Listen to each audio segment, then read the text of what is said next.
Good day, listeners. Welcome to episode 97 of the Plastic Posse podcast. We appreciate all of you coming and listening to us for another episode. We are on episode 97, as mentioned, getting close to 100. Want to give a special shout out to our patrons. Without them, this is not possible. And definitely a special thanks to our partners as well, Tankcraft, Tamiya USA, and AK Interactive. Let's start by going around the room with who we have on the horn today. We're down one, Jensen. We don't have an explanation why he's not here. He just didn't show up. So we will poke fun at him throughout this episode and probably online as well, because that's who we are and we love him and he's not here. All right. With that, let's go over to Scott in Utah. How are you today, sir? What have you been working on? He's probably suffering from one of those British heat waves he keeps talking about. Yeah, all of what, 70 degrees? 72. I've actually been poking away at my DOS Work 135th scale M1918 155 howitzer kit. Tore my bench apart. I'm going to be redoing that next weekend and creating a new, bigger, nicer bench and some shelves. And so not much of my tools and everything still out. But anyway, that's a great kit. I think TJ's already built this one and really like it. Very, very detailed. So yeah, that's what I've been working on. That's awesome. It's definitely a nice little crisp kit and look forward to the little scene you create with it. With that, let's go across to the East Coast. TJ, what have you been working on? I've been plugging away on my Lima Locomotive Works M4A1 for SMC. I got a fair amount done, I think last weekend. And then I was off on July 4th, like most Americans. And I spent most of the day down at the bench because my wife and kids were in Charlottesville with their friends. So it's looking pretty good. I got the running gear on last night. I'm not one of these people that doesn't glue the running gear on their Shermans. I glue all that crap on. It's not that hard to paint. It's not that easy either, but I don't like sub-assemblies and I have a tendency to lose things. So if it can get attached, it gets attached. So after this, I'll probably go back to work on that. I started assembling the heavy hobby tracks. They're a little fiddly in the 3D. It's all 3D printed, and the pads have pins, like 3D printed pins, and there's a little bit of flex to them, but I've broken, I think, 2 so far, which, I mean, it happens.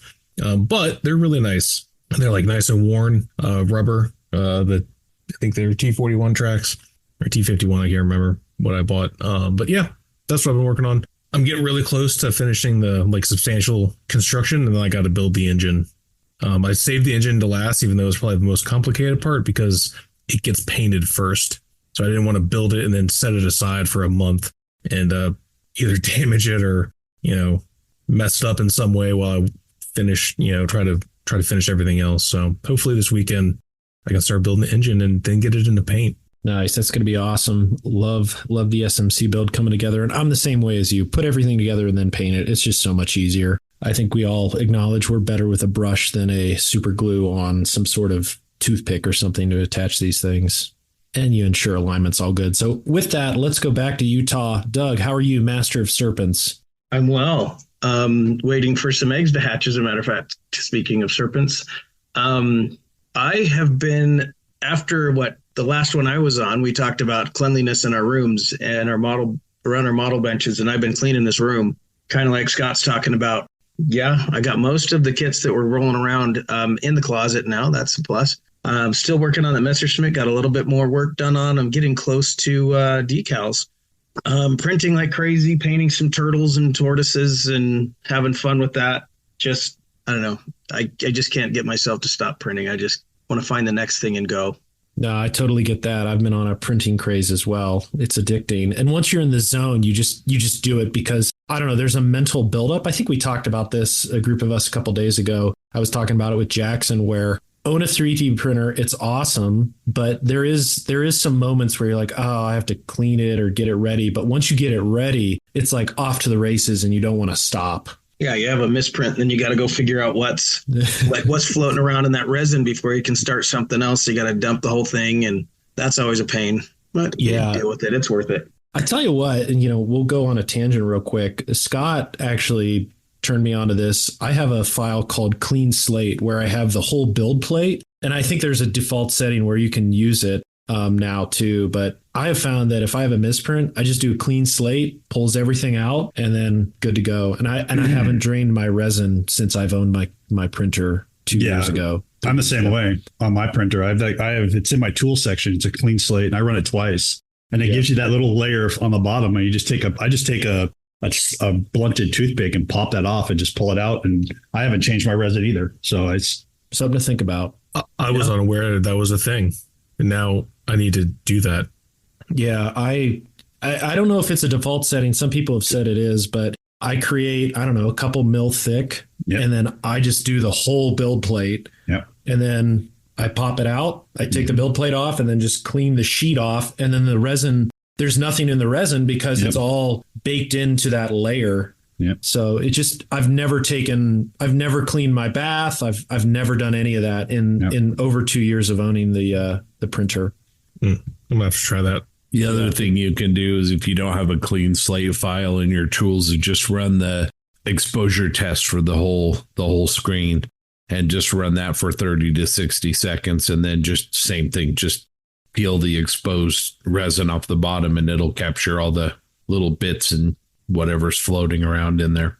All right, that rules. I'm going to try that. Yeah, it's because I would get so frustrated like you, Doug, where it's like, oh, I had a fail. I have to drain it and then like gently scrape it off the FEP. Now just run clean slate. It'll suck it right off. Scott told me all this and it works. And you can even make the clean slate in your slicing software. You just add an object, measure it. And to be honest, I actually put those plates, like if I have a bunch of parts, I just put a box, a little plate in that section too, so I can just clean it off all in one and then put that in the cleaning. And instead of just having multiple pieces everywhere, I just link them all together with that plate, which helps too. Just convenience. You waste a little material, but it's well worth it. So you do the clean slate first, then you do the print? Yeah, I typically, if I haven't print in a couple weeks, well, I should say a couple months. Right. If I go down and like, if the resin has settled, and I'll usually put my gloves on and give it a little twirl, and then I'll run clean slate once, and I find that it mixes up the resin enough, and then I go right into a print.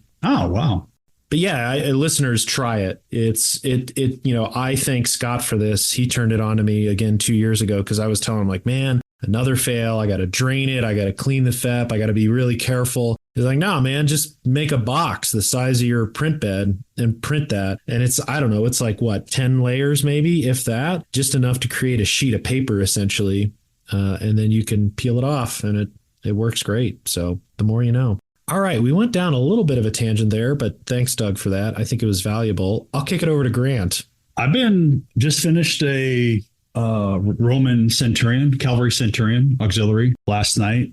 Thanks to Gary Baker, our good friend, for helping me through that. And Rick Lawler, I appreciate the help with that. Other than that, I just got back from a long road trip, did about 2,000 plus miles. I went to Utah, which we'll talk about in a little bit. Then I went up to Montana, spent about 4 or 5 days in Montana, Yellowstone, Glacier National, all the big stuff up there. Went up to the border, waved at all the Canadians, came home, went through Washington, down in through Oregon, and then down the I-5 into California, and generally just watched the heat rise. It was crazy. So Montana was in the 70s, and we get to, San Diego, or not San Diego, we got to San Francisco, and it was 112. So, it was crazy, but it was a great time. Had a good time. That sounds like an awesome trip. But now you're back in the saddle, ready to rip some minis and more. So yeah, I'm watching you guys and TJ and JB and all you guys build all these great model tanks and these SMC projects, and I already got FOMO about it. I'm not going, but I wish I was. It's not too late. You can still go. Don't tempt me. I'm so tempted. You should go. You should go. It's gonna be great. Well, that's awesome, Grant. Thanks. I'll round us off. My bench, I've finally gotten back to in the last couple days because the prior week, my mom was out in Colorado, and then before that, I was in the UK and Ireland for a little over a week, which was a lot of fun. Saw some listeners, saw some really close friends, saw, Irish Pat, Glenn, who is like the nicest dude on the planet. He took care of me and my wife really nicely, our professional tour guide, and just an awesome guy. Took us out to a military museum as well and saw, I think, one of the only running Rolls Royce. There's only two left, one at Bovington, one out in Ireland. And it was just a really great trip. And then saw Steve Munsell there, who was another great guy. And then went over to the UK and saw some other folks, Ryan, and just a great time, and went to the Wield Foundation too, which I'll talk about a little bit later. But in terms of modeling, I have a G13 that's owed to Marcus Nichols. But as all modelers, we get distracted, and I'm working on the M1340 for SMC. So it's Tamiya's older kit, and it has full model tracks, both for the M-Type, I think it's M-Type track for the vehicle itself, and then Crusader for the extra armor. And then I printed all of the interior components off Cults, along with the Faustus parts as well. So it's turning out to be I've made a lot of progress on it in the last couple of days. I'm pretty surprised, but it's a lot of fun. My hope is to get it to primer once we get through the week, because I'm headed back to the UK for work in about a week and a half. So it'll be a good time. But with that, I think we want to go right into our first discussion topic, and it's fresh off the press, and the dust is still settling. But I'm with my time in the UK, something special happened out in Salt Lake City, and that was organized and led by a great group of individuals, which the head honcho was Scott, who we have online right now. But fortunately, Doug and Grant were able to attend the event, and the event I'm talking about is the Rocky Mountain Model Expo, a new alternative format, an alternative show to your traditional 1, 2, 3. And but it is something that is breaking the mold of traditional shows and looking to give a little bit more to the community and create a sense of community and social environment that we don't have in some of the traditional shows, as I mentioned. So with that, I'm going to kick it over to Scott. Maybe just give it a little brief intro. If you're a new listener or you haven't heard some sections, we've been talking about it for a while, but Scott, maybe just a brief intro about the show. And then I'd love to hear some of your thoughts, takeaways, the feedback you've gathered, because we love that word. And then also Grant and Doug would love to hear your commentary as well on the event. Yeah, thanks, John. Well, as you mentioned, it was a lot of fun putting on a show that was different. We've had a lot of IPMS kind of shows in the Intermountain West, and I started going to MMSI a couple years back, and really I kind of opened my eyes to a little bit different approach in a lot of things. And so I started as I would go to each kind of show, whether it was Jim show up in Seattle, which was a display only show, or other IPMS events, or local show, just kind of benchmarking, like, what really works, and maybe what are some areas that where we can maybe either improve or at least maybe give a different experience. Like you said, that's really what we focused on. And we used the open system, which was, I think, really good. We were a little bit nervous about, bringing that to an area where there hadn't been an open show before, but I think that part of it worked out really, really well. And I think one of the things that I'm the most proud of is we really, even through kind of limited marketing, mostly here online, over a 6-month period, we brought in people that had never been to a model show before, or people that hadn't been to a model show in 15 or 20 years. And we also got modelers that did a lot of different subjects. We had a guy there, and I forget his name, I apologize, but he brought in custom Hot Wheels, where he was taking Hot Wheels and cutting them apart and recasting the parts, the frames and the bodies, and making these amazing customs. And brought in people from Washington, Oregon, Nevada, Idaho, kind of all the way down to Texas. Had Matt McDougall and Jake McGee come up from Texas, and we had Jim DeRogatis from Illinois came out to give us a hand, and that was really great. So anyway, we had a lot of fun. Obviously, it was a lot of work, and there's, I think, a lot of things that we can do better, but the feedback that we got at the show was really positive. People enjoyed our approach. Maybe we can get into that after Doug and Grant have some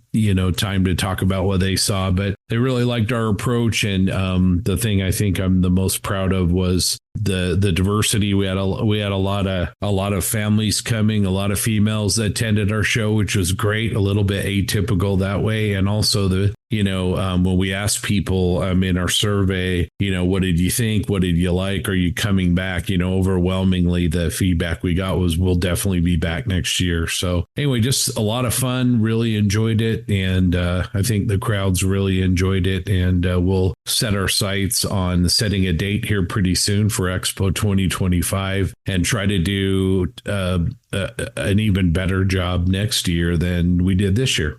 That's awesome. Doug, what were your thoughts on the event? Well, I was excited about it going in. I had some reservations about being a judge, just because it's never been my thing. I've never enjoyed judging, especially at other traditional model shows. I've done it, just didn't like it. And so I went ahead and joined that crowd. We went through some training beforehand. And day of, now I'll be honest, I didn't do very much judging. And a lot of the guys had that issue. We got asked and we didn't do much, but what little I did get to help with the triage and with judging, and it went really smoothly. And because of the way that the judging works, I quite enjoyed it. I was looking, like we've said it in the past, you look for the best in a model, not look for things to disqualify it. And so that made it a lot of fun. And then you can give feedback.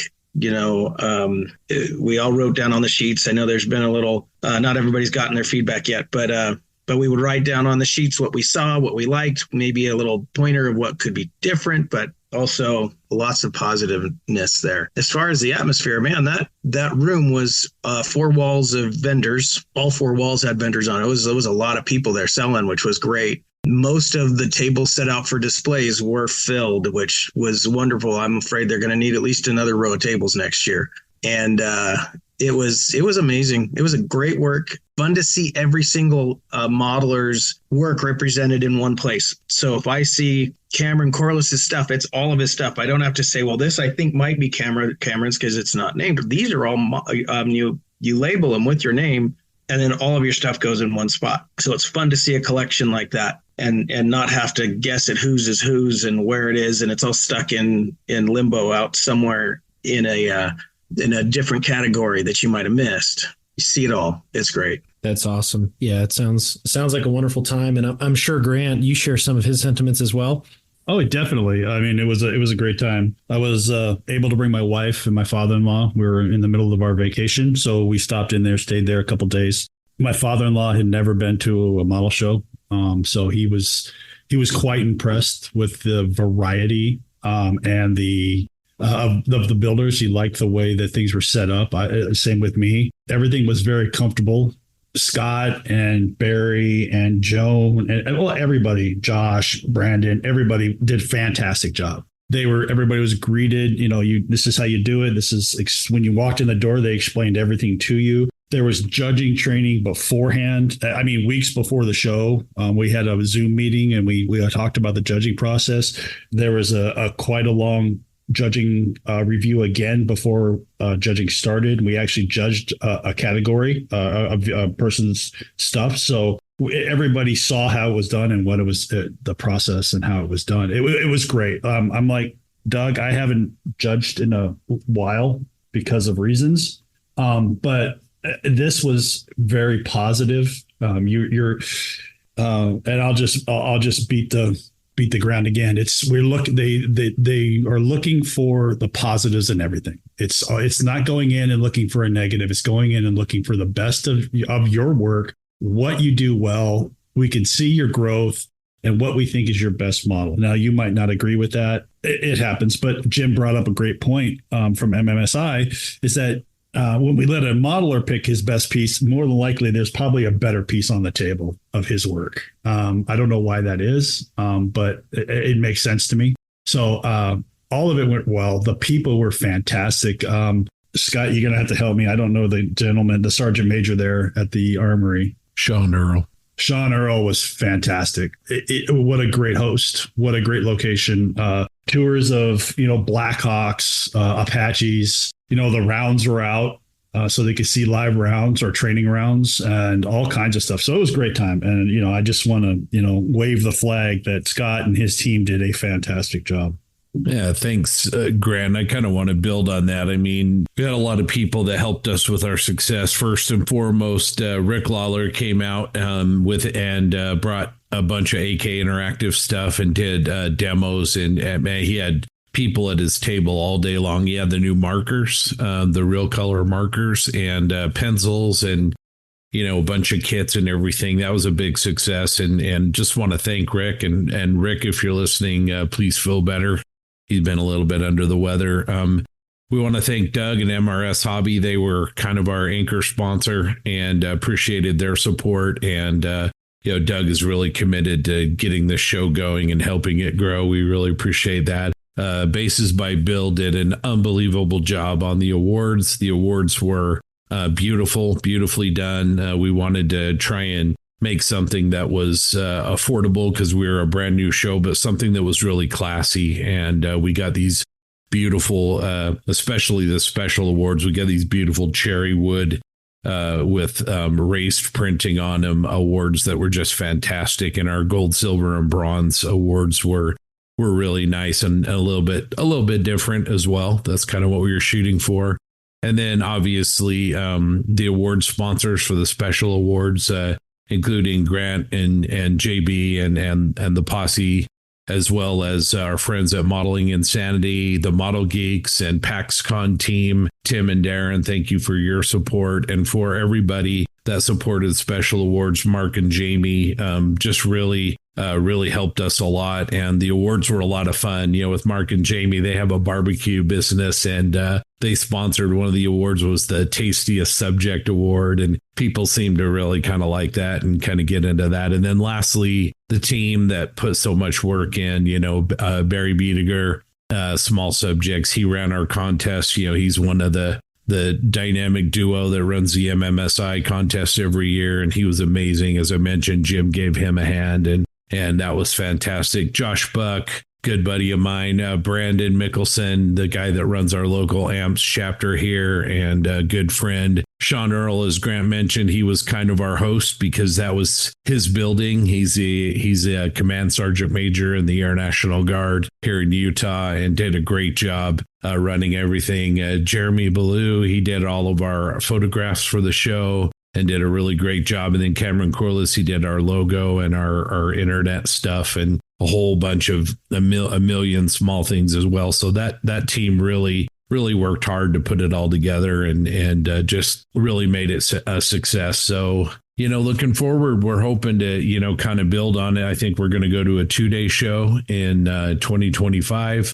We didn't get some of the seminars done. We didn't get Grant's seminar done. And it was just kind of a question of 7 people that were all running around like chickens with their heads cut off, just trying to try something new. And some things work great and some things not so much, but really wanted an environment where people could have a different experience. And I think it was really, really successful. So anyway, thank you to all those people. And most of all, thanks to everybody who came and gave it a chance. We were really kind of floored by the support that we had. And really, I just really appreciate everybody coming, and, whether they got on airplanes or drove for hours and hours and hours to get there, or even just the local community came out strong. So just really appreciate everybody that came. In terms of final numbers, Scott, how many models did you have on the table?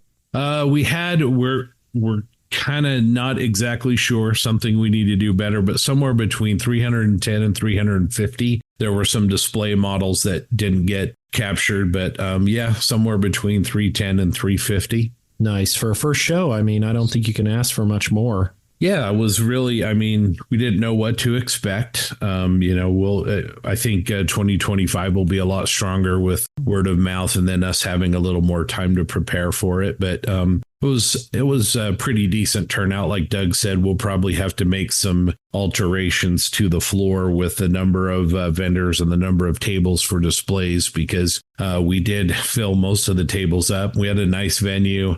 National Guard Armory, very well lit, a lot of nice open space, but we did have vendors on the floor, so that'll be a challenge for us to figure out, but we will. And yeah, a lot of different models. And I think get Grant and Doug's take on this, but I think the feedback that I got the most from people that came was they really liked the open systems approach, where you put everything by a modeler in one area rather than breaking it all up. And almost to a person, whether it was people coming in off the street just to check it out or people that were participating. Everybody thought that was a really great approach and just a different approach, I think, more than anything. Grant, Doug, what do you guys think of that? Definitely. I mean, that was putting the big, I mean, there was name tags out in front of everybody's stuff. I mean, like large name tags. So you knew who did everything. You didn't have to read the paper.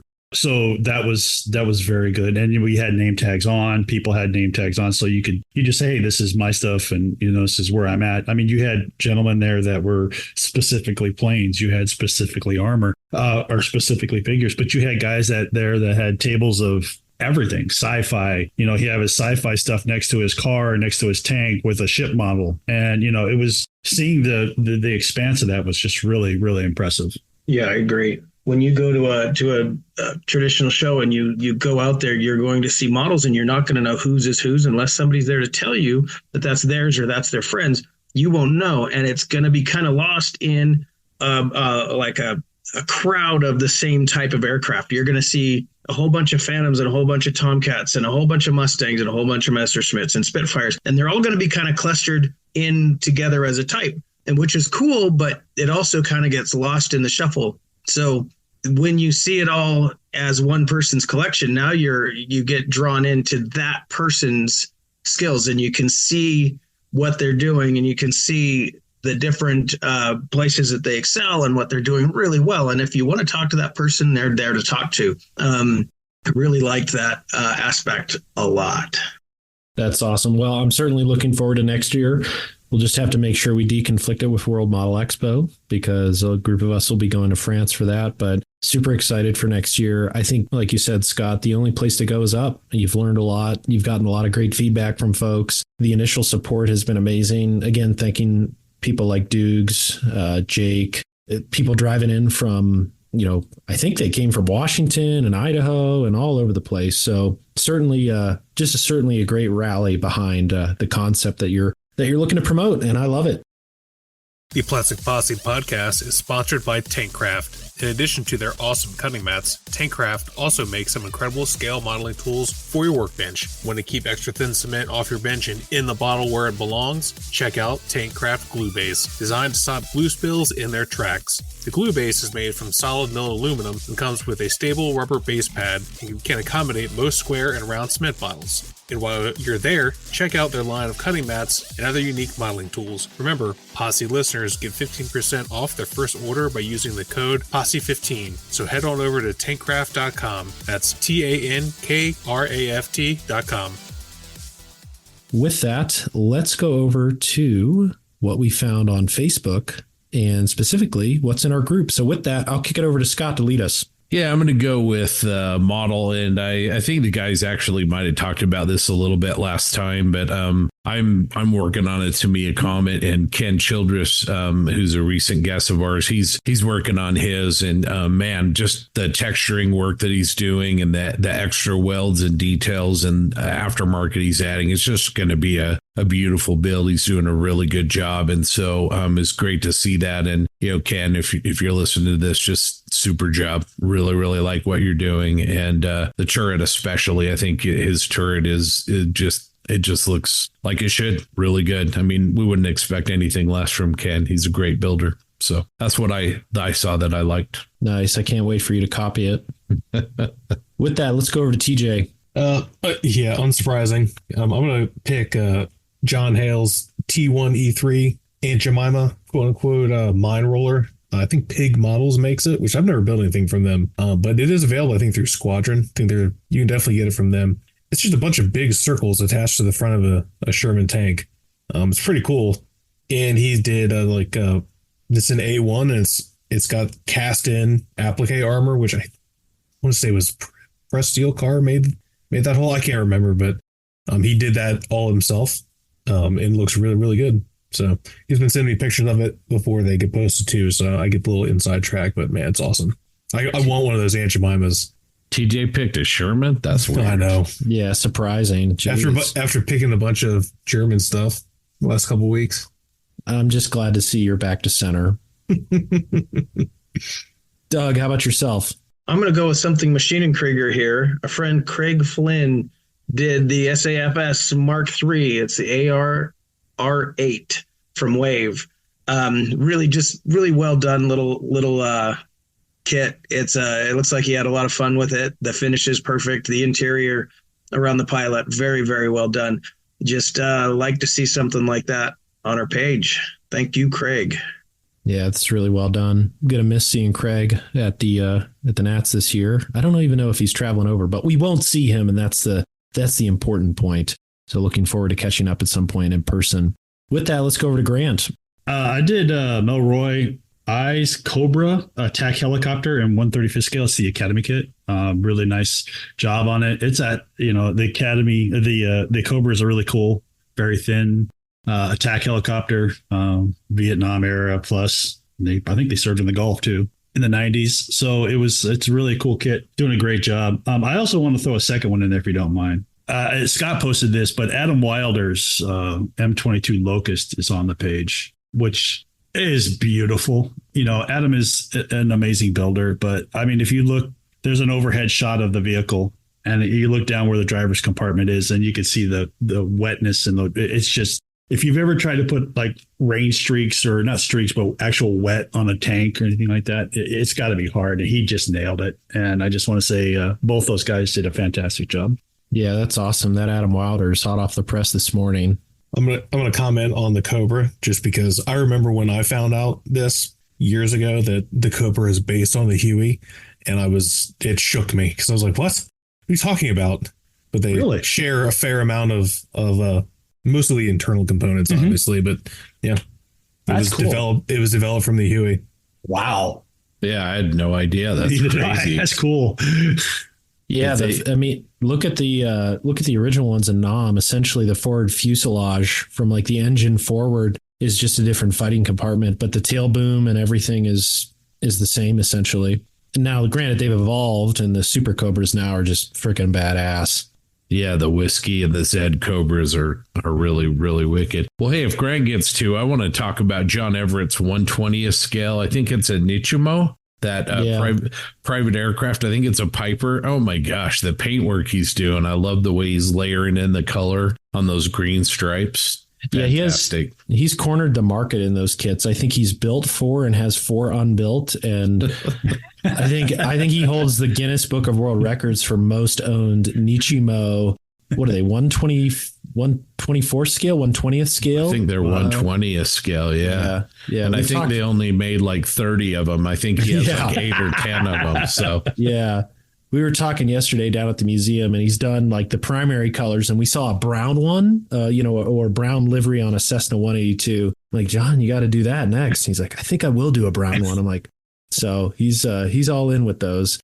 I only have one, and I'll keep it quick. Jeremy Moore's P-38. We've seen it before. We've talked about it, but his natural metal on it with the invasion stripes and chipping is fantastic. He posted a macro shot of the right engine nacelle, and it's just standard Jeremy. It's pretty awesome. And he has some good personal news too. So great to hear a bunch of stuff going well in his world. And he'll be giving a seminar at the IPMS Nationals on natural metal. So hopefully we can, maybe we'll get him on and talk about it again. He was on before, and with that, he's the master when it comes to natural metal, and his aircraft are sweet. So with that rounds out our social media shout outs, really highlighting the great work that's on our page. If you're listening and haven't already, please join our Facebook page, post away there. We're very open, accepting, and would love to see your work. Yeah, thanks, John. Well, I mean, besides this show that we had here in Salt Lake City, JB also was off having some adventures like he's kind of mentioned, and really wanted to kind of talk about what he did and what he saw over there and kind of tee it up for him. So JB,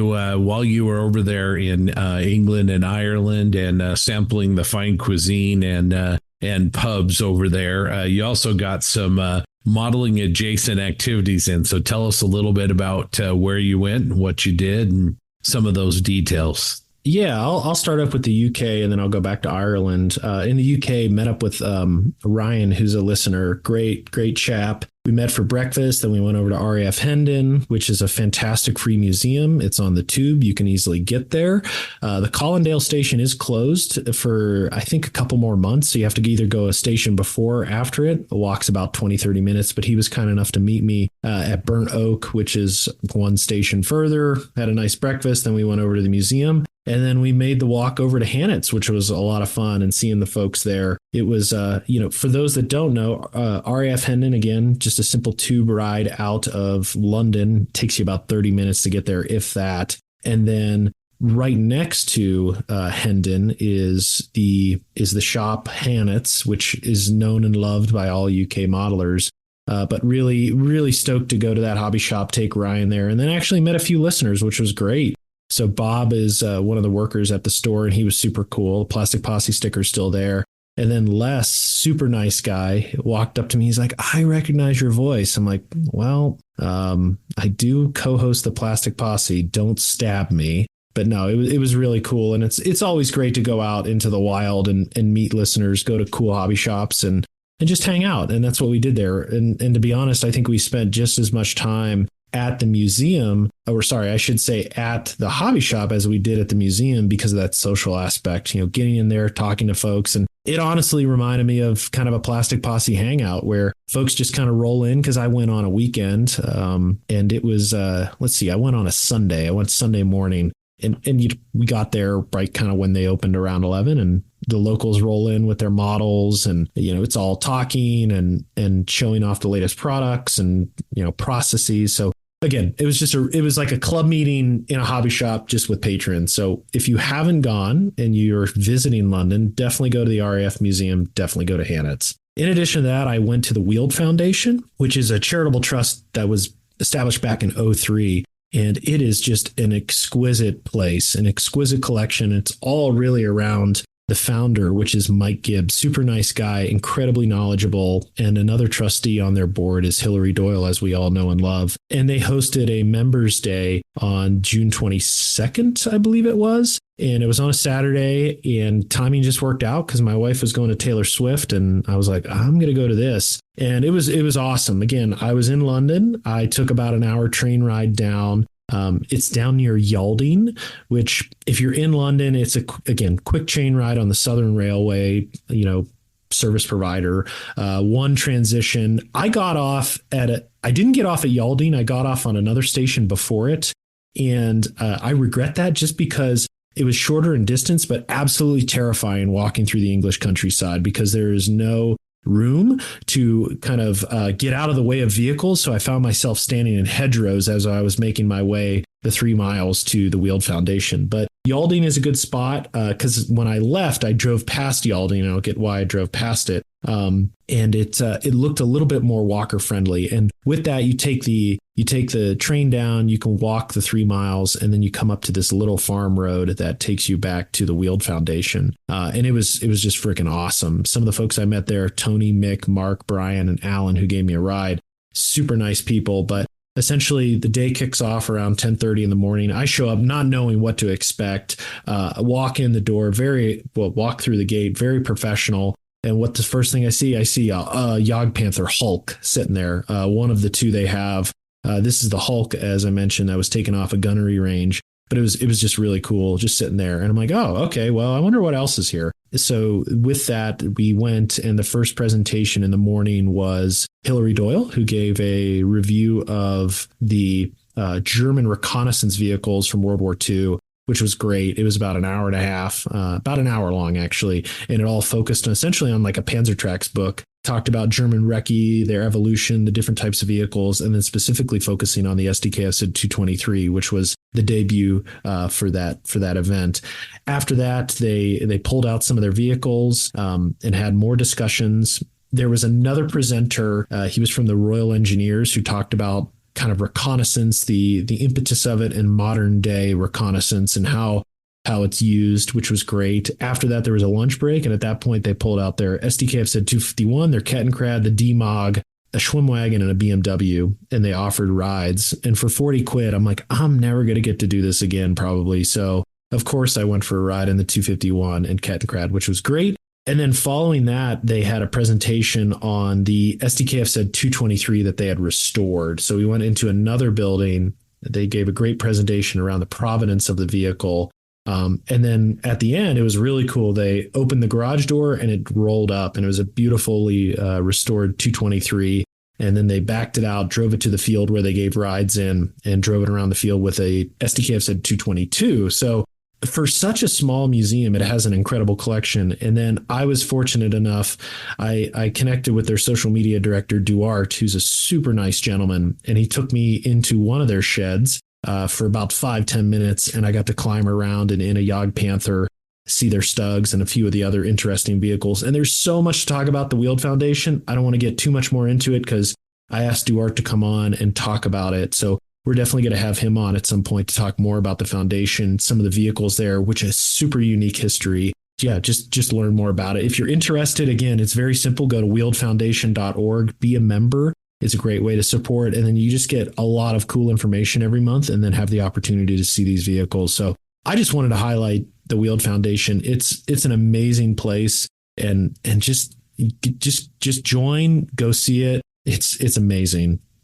And JB, that's Wheeled, WEALD, right? Yep, exactly. Yep.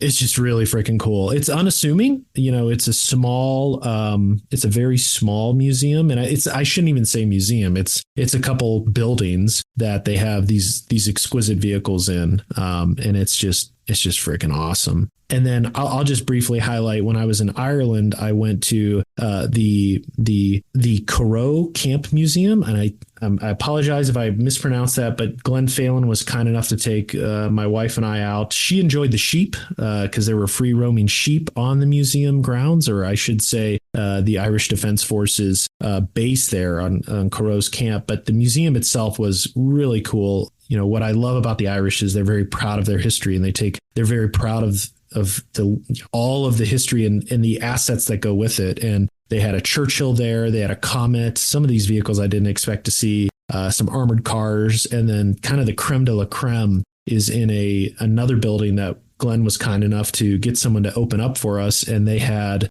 the Rolls-Royce AR2 that was used by Michael Collins during the early part of the 20th century. It's a pristine example. It runs. It's got all the brass fittings. It's gorgeous. We'll have to have Glenn on to talk about it and talk about the Irish modeling scene, because it was just another cool museum to go to. And then we went to some hobby shops, met up with Pat and Steve, and went to a pub, and just overall really great trip. So I'll stop talking now. We'll definitely dive deeper into each of those places with some of the more subject matter experts, because I'm sure I misspoke. All right. Well, that sounds like an amazing trip, John. And man, I'd really love to go check that place out sometime, and getting to spend some time with Hillary must have been great, especially at an event like that. Yeah, he's a super nice dude. Really privileged to spend a little bit of time with him, and hanging out next to an SDKF said 223, the only one in the world with the expert himself is Shangri-La. So it was awesome. Absolutely. Well, let's talk about some upcoming model shows and events. Let's kick it over to TJ. All right. September 21st, the IPMS Reno High Rollers annual show is happening. Check out details on the IPMS Reno High Rollers Facebook group, or you can message Cody Kaczynski. On September 27th and 28th, the Central Arkansas Scale Milers will be hosting RockCon, which is formerly known as Sprue Do. It is the 2024 Region 6 regional contest. And on the 27th, there'll be classes from 8 a.m. to 5 p.m. with some guys like Jim Rice, Wes Salzar, and more. And Saturday, contest doors will open at 8 and wrap up around 4. And as a note, they utilize gold, silver, bronze. And there'll be plenty of great vendors. So you can check out more on their Facebook page for the Central Arkansas Scale Modelers, or on their website, which is casmodels.org. A big one for some of us here is the 15th anniversary of Scale Model Challenge, and that will be held in Eindhoven in the Netherlands on October 19th and 20th. For more information, go to their website, which is www.scalemodelchallenge.com. The annual MMSI show will be held on October 18th and 19th for those of you that cannot make it to Scale Model Challenge. That will be at the Schauberg Marriott in Schauberg, Illinois. For more information, you can check out their website at the www.militaryminituresSocietyofIllinois.com about the show. For our friends out under, we have Scale ACT 24, which is known as Australia's friendliest scale model show, and that will be held on November 9th and 10th at Thoroughbred Park in Lyneham, ACT. Modelers can enter models in the competition or select display only. Our friend Aussie Modeler would like to remind us that the High Plains Modelers Con 33 will be held on November 9th. This show will be held at the Laramie County Fairgrounds in Loveland, Colorado. Doors open at 10 a.m. And this year's theme is the birds and the bees. Check out more details on their Facebook page, High Plains Model Club. All right, that is it for the upcoming scale model shows. I'm going to kick it over to Doug for some feedback. All right. So I want to apologize. I had some feedback built up and I kind of misplaced my file. So I'm going to read you one, but it's a big one and it's a really good one from our friend John Bryan, who says that was a jolly interesting discussion on points to get better. It's a shame many of the regular hosts were absent, as I'd love to have heard their thoughts too, but the substitute hosts were excellent substitutes. Two main thoughts occurred to me when listening. They are almost worthy of a blog post, but no one reads those anymore, so I shall splurge here. I like that word. Getting better at some point comes at a cost that can work against other valid goals. I'm an aircraft modeler, and I even think I can be quite nice. And my heroes are Paul Budzik, John Chung, Ben Schumacher, Fanch Lubin, Kuba Klodek, Oliver Basil, and Chris Sieber.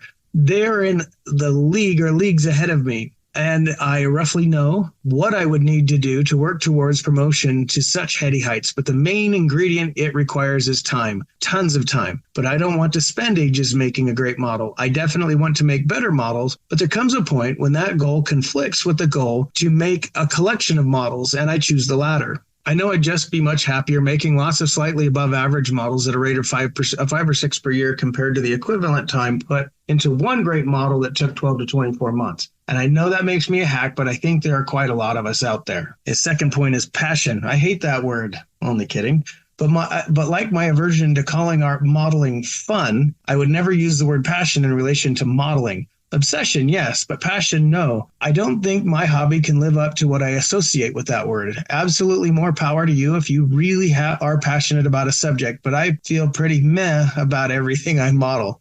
I personally think mehness, M-E-H-N-E-S-S, mehness is massively underrated. My parenting strategy has basically been to model the pursuit in happiness as a mug's game, and that most of us can lead perfectly contented lives in the mehness, where we spend most of our time between the highs and lows that we sporadically experience. If I'm only going to put the effort into projects I'm passionate about, nothing would ever get done, because that's a pretty high threshold to cross.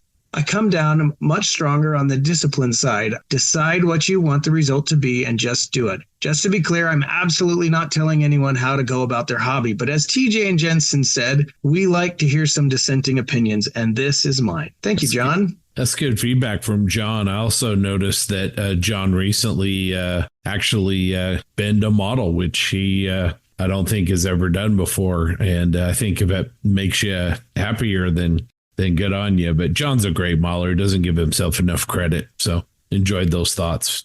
Yeah, for sure. In my mind, he stacks up with the list he provided. So John's work is tight.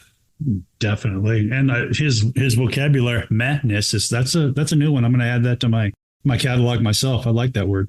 Anything else, Doug? Sorry. Like I said, my list of feedback kind of got deleted, or not forwarded to myself. So I'm just going to read John's. It's a good one. It's a big one. Sorry to everybody else that sent stuff out. And if you've got something to send us, if you want to reply or respond or give us feedback, you can send it to us on our Facebook page, the Plastic Posse, or send your emails to plasticpossepodcast@gmail.com. Sweet. Thanks, Doug. So what Doug is saying is the next episode, we'll have double the amount of feedback. We're very excited about that. We'll have feedback from 2 people next time. All right. Thanks, Doug. Appreciate it. And I think John's feedback is really good. And I think we can even leverage it for a talking point later in another episode. With that, let's go into the main discussion. I think, recently, and we've heard this for a lot of years, and it's not even just directly related to scale modeling, But the notion that you have to earn your way into doing something, you need to grind your teeth and grit it out and girt your loins to earn your way into doing something. And I just like to, have a discussion around that, how that's just completely BS. There are great examples of folks coming off the street that have never been exposed to organized, hobby events such as contests or online. And just the notion that, they have to take it easy and get their stripes before going to the big leagues is, it's extremely off-putting, to be honest. And just, dare I say, the word ignorant comes to mind. There's, like I said, there's plenty of examples, and I'd love to go around the room to have and this is a tough topic. Let's be honest. This isn't one that's going to be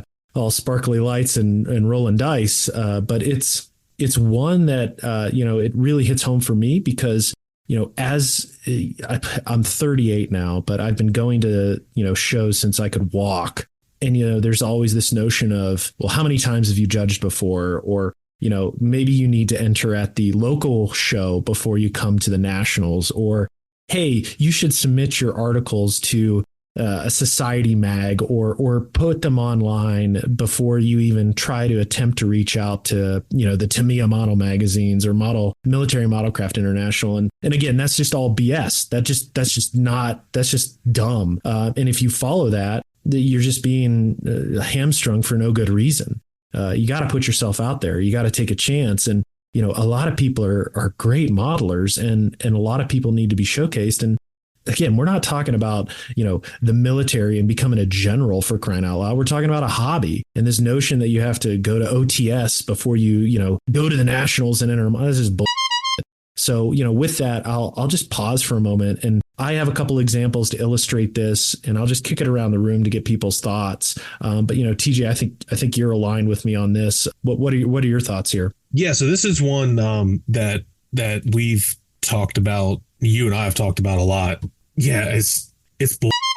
It is very frustrating to hear people say things like that, and I've heard it. It happened recently. And we talked about it, you and I, and it's other people have said it too. And you see it a lot. And I don't necessarily want to single out IPMS here, but with the old timer mentality that's so prevalent in that society, obviously it's not the whole society. I'm not specifically singling out them. That's just what I have the most experience with, being an IPMS USA member, former IPMS USA member, and seeing it in their social media and the old timers saying it. And like you mentioned, you need to go to the invitationals, which that's a dumb way to call local shows. They're not invitationals. I don't know why they call them it, but you need to enter the local shows before you can step up to the big leagues of the IPMS Nats, which is just nonsense. It's just absolute nonsense because as I think we were talking about with Doc too, with Jonathan Anderson, I've had stuff place at Nats that has been completely overlooked at a local show and not even considered. Right. And I'm talking about like in the main like the quote unquote competitive categories, World War II Allied armor, that and that World War II German armor are probably the two most competitive classes or categories at IPMS Nats. And I've brought stuff that is placed there that has been not placed at multiple local shows. So what would that matter? It doesn't matter. You know what I mean? Like it's just the biggest bunch of nonsense that like, only your models that win locally, those are the ones you should take to the big leagues, which I hate to break this, but the IPMS NAS is not the big leagues in international scale modeling. It just isn't. It's a fine show. There's damn good modelers there, but to act like it's the one above all scale modeling show, it's not. Especially when there's 900 categories and you can get default wins at the national level. And I know because I've done it. I have default wins at the national level. So, like where there's not enough entries to give even a 1, 2, 3. I mean, I've gotten a second place because there was only 2 models in the category. Okay. But yeah, this whole notion that you just have to put your nose at the grindstone. I'm like, dude, we build plastic toys. Like it's just like the most patently ridiculous thing. If you're a good modeler, you're a good modeler. I don't care how long you've been doing it, because there's even people that have been doing it for 30 years that still suck at it. And that's just the truth. And there's people that have been doing it for 5 years that are amazing. So your time into the hobby does not equal skill necessarily in how well you're going to do at a competition. And that whole, oh God, it's so frustrating because it's like it's used to like browbeat people that are new to the hobby and for people to lord their position in the IPMS and other modeling societies and just modeling in general over people. Oh, I've been doing this for 35 years. You're just a young upstart. Like, dude, I'm a grown man. Like, like, what are you even talking about? No, I mean, like you said, the IPMS Nationals, they're a wonderful time. And there is no barrier to entry there. This notion that, like you said, TJ, you should go to local shows. Yeah, they're great to get exposure, but if you've never been to a show before, take your stuff to the Nats. Who cares? There's no pre-qualification there. Bring them, show them. A good example, scale model doc, Jonathan Anderson. I think one of his first shows was the Nats in Omaha, and he won there. He kicked my ass there. So again, there's no girding your loins or earning your stripes. Just go and do it, man. And maybe one of the things, and I'll kick it to Scott next. Scott, your show, and I'll fanboy a little bit, and yeah, I'm biased because I'm the Plastic Posse. Scott's show embodies our culture. Like, people show up, bring your stuff, talk about it, and showcase it. There's just have fun and don't worry about anything else. Scott, I don't know what your thoughts are on this topic. Yeah, I mean, I certainly don't believe in any kind of exclusionary methodology at shows, including this idea that, you sort of have to meet an unpublished standard to have your work recognized. I think that all of us in the hobby, regardless of what organization we align ourselves with or what we're doing, need to be open to other people that are coming. And that, in my show, I talked about it a little bit earlier. I had a number of people that had never been to a model show before that won best of and special awards at my show. Their work was really, really good. And I think it's really up to all of us that if we're a part of these events where we need to be, if we want the hobby to really be excellent, then we need to, open it up for everybody. I know everybody doesn't feel that way, but I think the rising tide lifts all boats. You can use a lot of different sayings to support that. But I think if people come to events and they haven't been to events there and their work is deserving of recognition, it should be recognized. And that includes whether we're talking about a contest or whether we're talking about just talking to somebody and saying, Grant, your work really inspires me, or whether we're talking about sending something in for a magazine article. If the work is good, the work inspires you, then it should be recognized. And I think things are changing. I hope. I know you guys know I'm a little bit Pollyanna-ish when it comes to this, but I think it is changing. But obviously there's still a long way to go. But ultimately, this hobby will be better by including people, and it shouldn't matter what genre they build or how long they've been doing it or how long they've owned an airbrush or a paintbrush or whatever. It should just be the work that they put in, the effort that they put in should be recognized for what it is. It should be that simple. For sure. I think this discussion topic is no different than another form of gatekeeping where you're just acting like somebody should do XYZ because you did it. I'm sorry, this ain't the U.S. government. We don't award tenure over aptitude. So, this is, you show up, bring your work and put it on the table, get that feedback and improve. Otherwise, just let people do their thing. TJ. Kind of going back to what you said when you started talking about, especially with publication. I've been published in 3-4 different magazines. I've been in a book. That's all been awesome. It's been great. And I haven't been modeling that long. I like to think I'm pretty decent at it. I'm not the best ever, clearly, but I'm all right. I do well. But I did those things because, I don't know, JB told me that, hey, just send this guy your article. I'm like, oh, okay. So I did. I hadn't done anything before that. This idea that you need to work for exposure first by submitting stuff for free to a magazine or a publication, which those can be great. It's not to deride any of that. Boresight's a fine magazine for the AMPS magazine. I have nothing against that. And it's important that people do contribute to those publications. Scale Prospector, our magazine, we don't get paid to do that. but it's cool. Like, and it's not in the same token. I don't think, oh, you should give us an article for the Scale Prospect before you send one to Marcus Nichols or Brett Green. Like, no, that's nonsense. They do both. Like, who cares? And we've kind of mentioned this before, and we've talked to publishers on this podcast. They will consider almost anything because they need content and they want good content. And there's good content out there that people can do. And, just take good pictures, really, and build a decent model. That's all it takes. Honestly, that's all I've ever done. I take good pictures and I build an okay model. My writing is, it's okay. But that's what they have editors for. You got to put something down on paper, but they'll help you. They're not, you know what I mean? Like, just take good pictures and build an okay model, and you'll probably get published. Maybe not first time, but who knows? You could.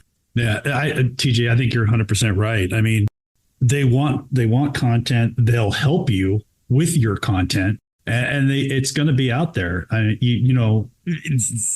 Your article in Fantasy Figures this month is in that, that's a great article. It's just a great article about the Croat. I mean, that's another fantastic thing. I think a great example of not, people say, oh, you have to pay your dues. You have to pay your dues. You have to pay your dues. I think in 2021, there was a Golden Demon Award, Slayer Sword Award for Warhammer named Chris Clayton, I think his name was. No internet, hardly any communication with the outside world. Guy's been building Warhammer forever. Walked into a show, put his model on thing, and he won the whole damn thing. So you don't have to be going through regionals to a semi-regionals to this and this, as everybody has said. I think that's just ridiculous. The idea that you have to prove yourself at a lower level first. No, those days are way over. We all have talent. We all have a skill. Show your skill wherever it's at.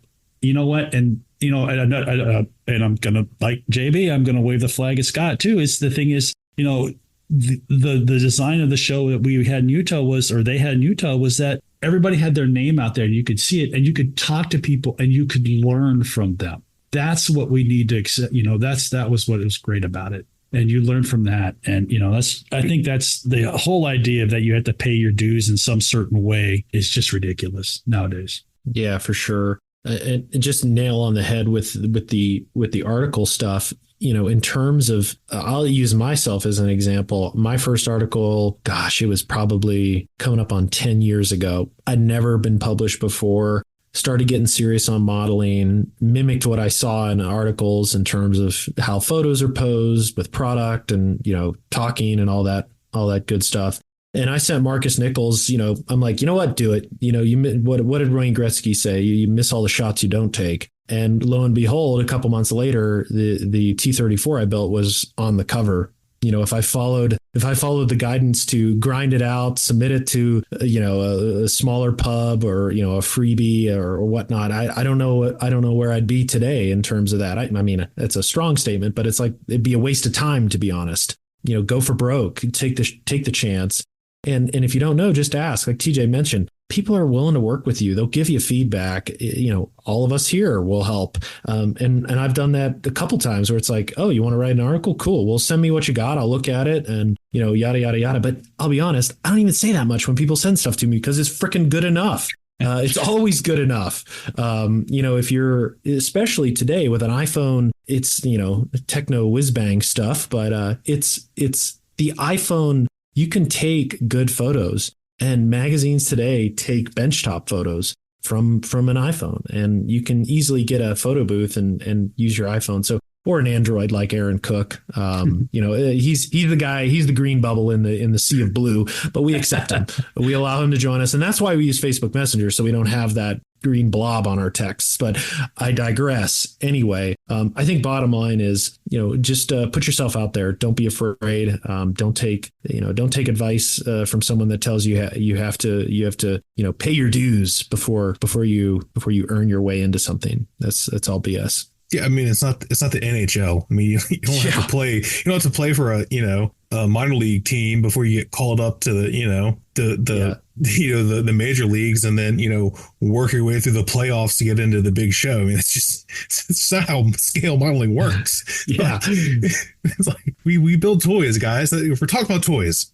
Yeah. The other thing I want to add is, I mean, I don't know where this stuff comes from, but I think sometimes you got to just sit back and maybe question the motivation. You know, who would say something like this? You know, it's certainly not published at AMPS or IPMS or anywhere else. So where's it coming from? And I think the honest answer is coming from people that are intimidated by maybe newer people or younger people or whatever. And it's like, I don't know. Just the reaction that I have when I see good work is, damn, that's good work.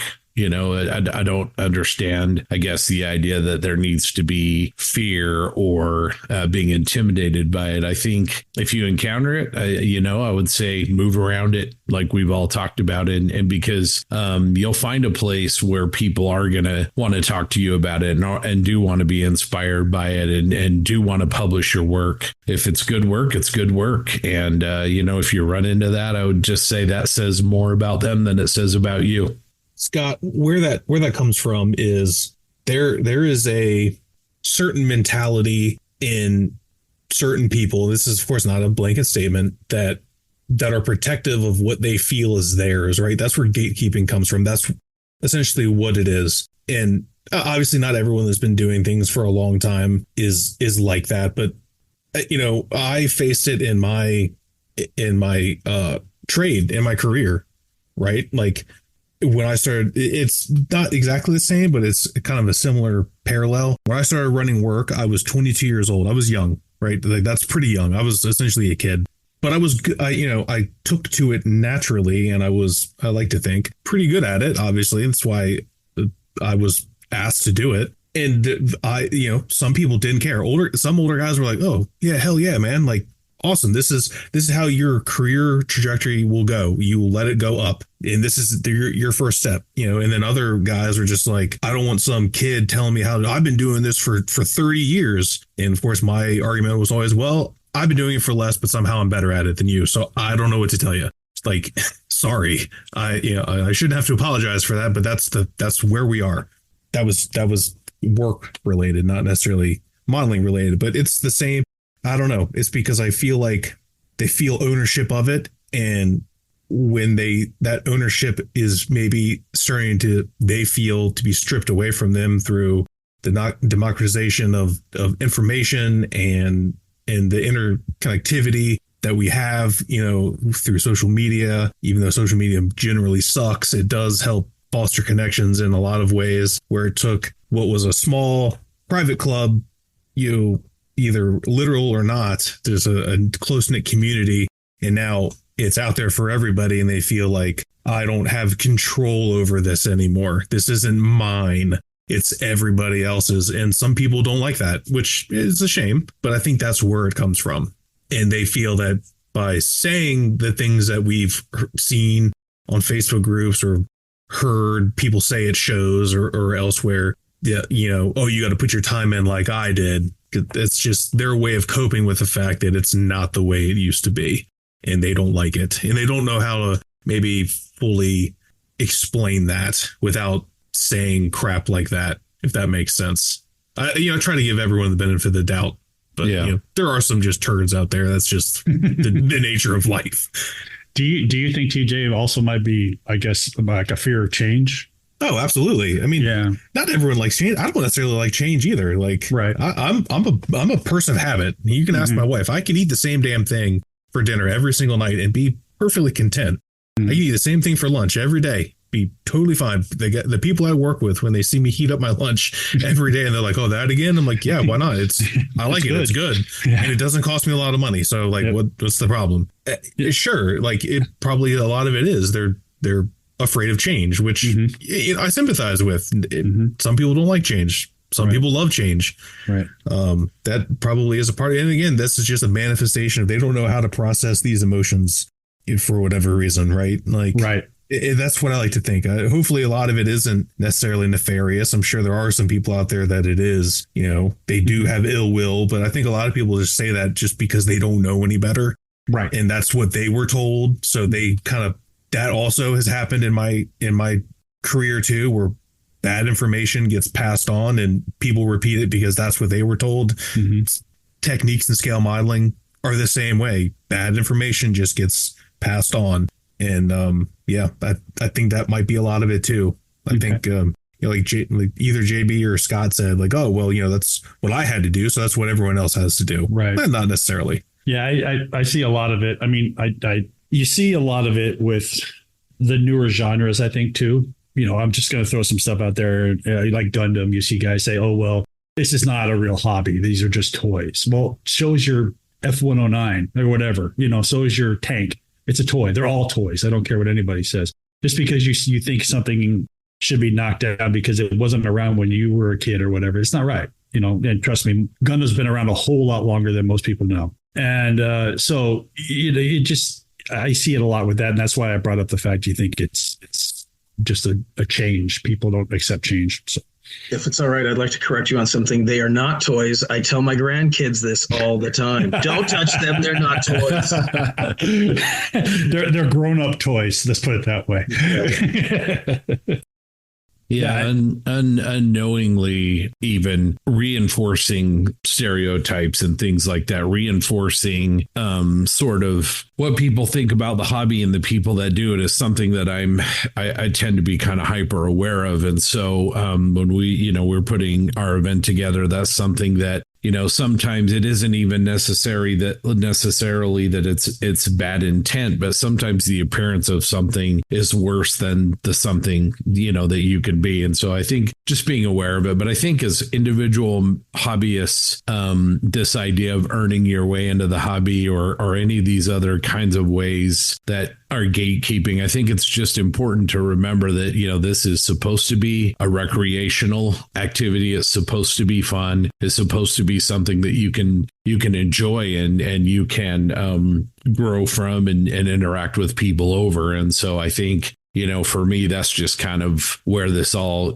starts and ends. And if you're running into this, we are truly blessed to be in an area where there's a social media outlet or there is another club somewhere or something where you can go where I think you can get around it. But just John, I think the way you phrase this at the start of all this is just right on. You don't need to earn your way. This is a hobby. This is about something we're doing because we enjoy it. And that's the language that brings this podcast together. And that's the language that brings the people that are participating in the hobby together. And so speak the language. And if you bring your work and people like it and they talk about it, then that's what it's all about. There shouldn't be any, barriers to entry in that regard in really any forum that we're talking about.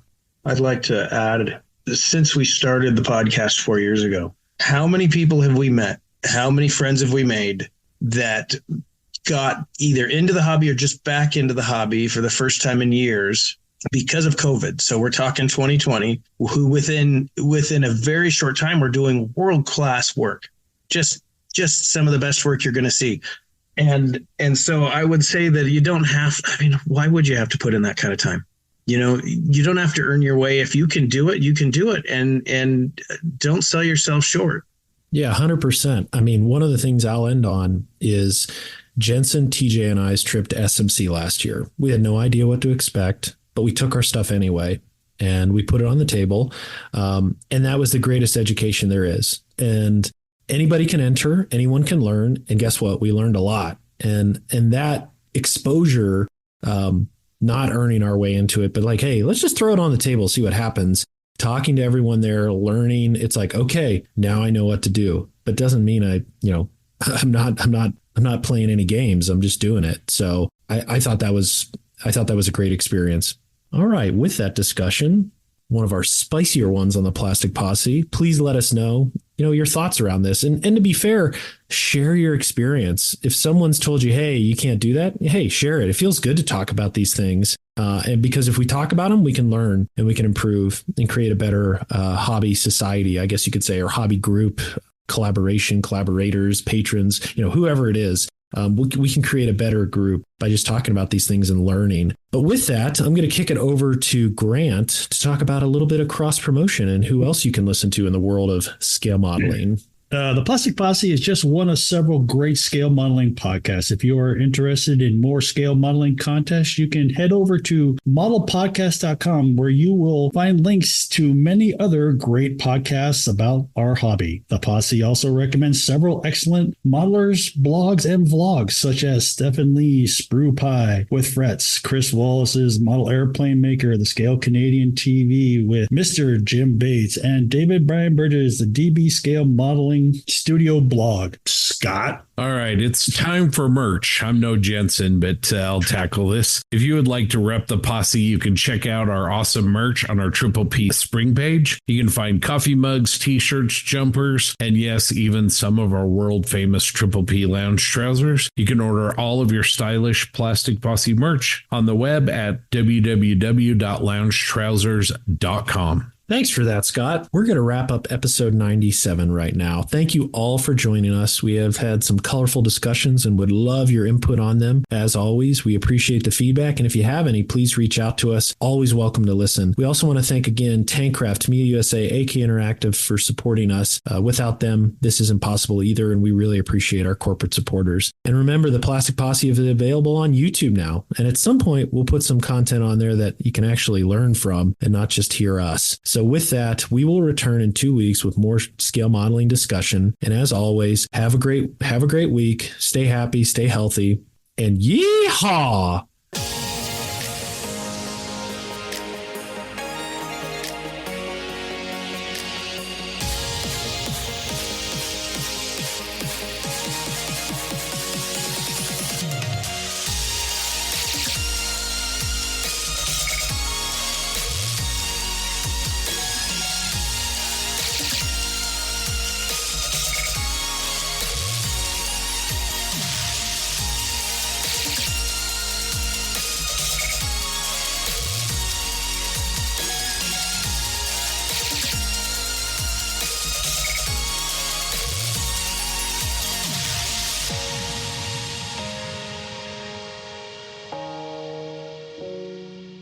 One of the ways you can help support the Plastic Posse is become a Plastic Posse Outrider. If you want to become a Plastic Posse Outrider, it is super easy. Go to our Patreon page at www.patreon.com/Plastic Posse Podcast and set up a reoccurring donation there. These contributions help offset the cost of bringing you the Triple P. There are 3 different tiers of support, starting at just $1 a month, and there are some great benefits for being an outrider, like easily access to podcast premium access to the host, the chance to appear in a podcast, and the exclusive PPP content and social events at model shows.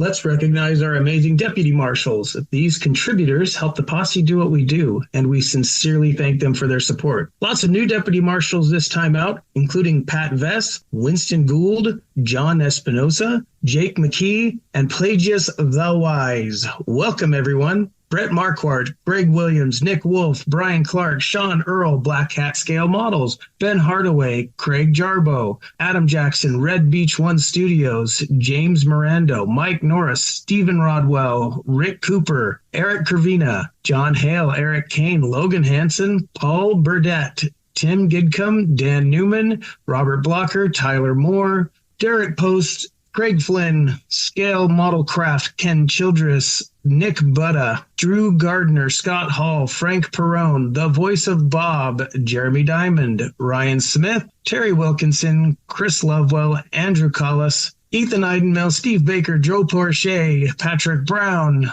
Jay Kidd, Brandon Gentry, Lee Fogel, Robert Klein, Mark Ewing, Toadman, Model Doc, Doug Reed, Greg James, Les Workalla, John Everett, Uncle Buck, Mark Bradley, Eric Brubaker, Jeremy Moore, DB Scale Model Studio, Matt Johnston, Jeremy Elliott, Mike Talley, Previous Seat, Mediocre Middle-Aged Modeler, Dan Knopfel, and JC Osborne. How about those Posse foremen? These are Posse Outriders who give the deputy marshals a hand, and we also thank them for their support. We have AK Armor, Bill, JAK, Casey, Therese, Raphael, Warhammer Adjacent, Russ, Stefan, Mikkel, LeVar, Gil, Mike, Michael, Steve, Winston, Scott, Emery, The Krieger, Aussie Modeler, William, Keith, Sunkissed, Jeff, Eddie, Ross, Warhoff Models, G. Baker, Tom Stuff, Crazy Losha, Len, Cliff, Damian, Kieran, Cody, Tim, Nukeman Mike, Ash, Irish Pat,